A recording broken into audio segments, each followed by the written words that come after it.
Okay, here we are looking at the shelf train.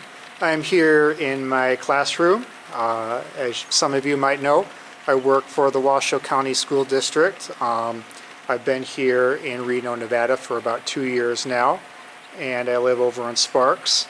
And I have a train set here in my classroom. And this whole thing kind of started maybe a couple of years ago when I was living back in Milwaukee. I decided to run a model train around our Christmas tree, and then kind of put this away for a little while, and then got it back out once the pandemic hit. I was looking for something to do, and so since then it's just grown and grown and grown. And this model train set that I have here, this layout, runs the full length of my classroom here at school, which is about 30 to 38 feet.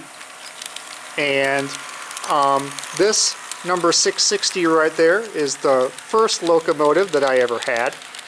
And since then, I have gotten this Canadian National set right there. And then I think sometime after that, I had gotten this BNSF locomotive set right there.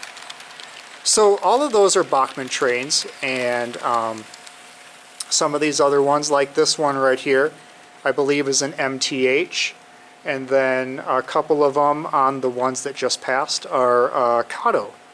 One is two of them are Dash 9s, one is an SD45, and then two of them are SD40s.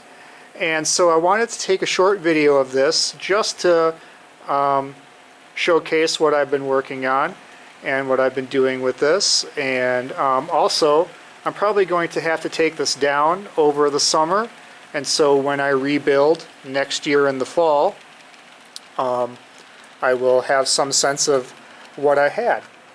And then also down there is another MTH Union Pacific HO scale GP38 is that one down there. Number 322. So I've been trying to maybe back away from spending too many expensive things rather, namely some more locomotives and some other rail cars, and trying to do more scenic things. So right here I've got a Waller's crossing, two 1960s cantilever style crossings right here, which are hooked up to an Azatrax grade crossing kit. And so once it passes those sensors over there, the lights will turn on. And that also works if you're going one direction and then going backwards in the other direction.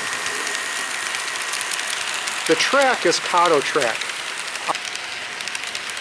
and the switches are still controlled by this Kato power pack. So this is a DCC setup with a Digitrax Zephyr DCS52, which I had purchased I think sometime back in January or February.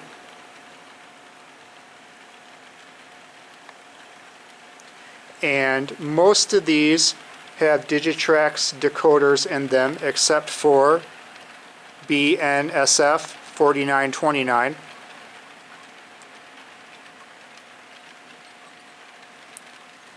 And so I learned how to put decoders in the locomotives. Some of them were already DCC, like Canadian National 4704 and Union Pacific 322 behind me. But ones like this Bachmann, Canadian National 4009, and the very first locomotive that I had purchased, Union Pacific 660, were not DCC, and I had to install some decoders in those.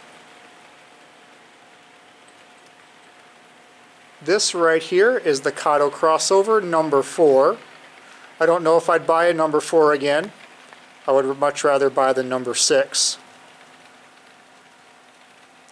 And all of my other turnouts, as like you can see down there, are number 6 turnouts.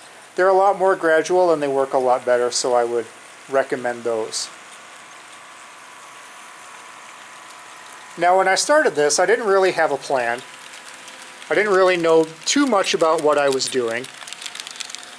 I just kind of started spending money because, you know, during the pandemic, who wasn't on Amazon? Who wasn't looking for something to do?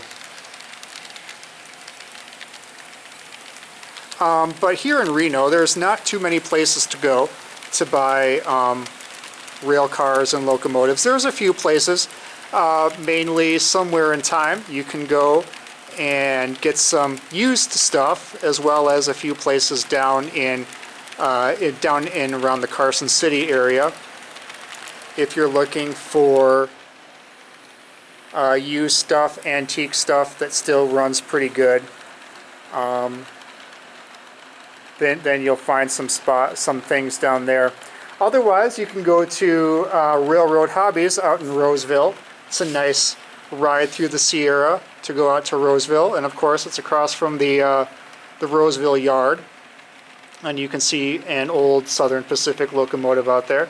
That's a good spot to go. Otherwise, most of these are eBay finds, model railroad stuff finds, things like that. And of course you can find these trees anywhere. And the light posts, I think, came from a few starter sets as well. So yeah, that's pretty much it right there. So check back on the channel for more over the summer.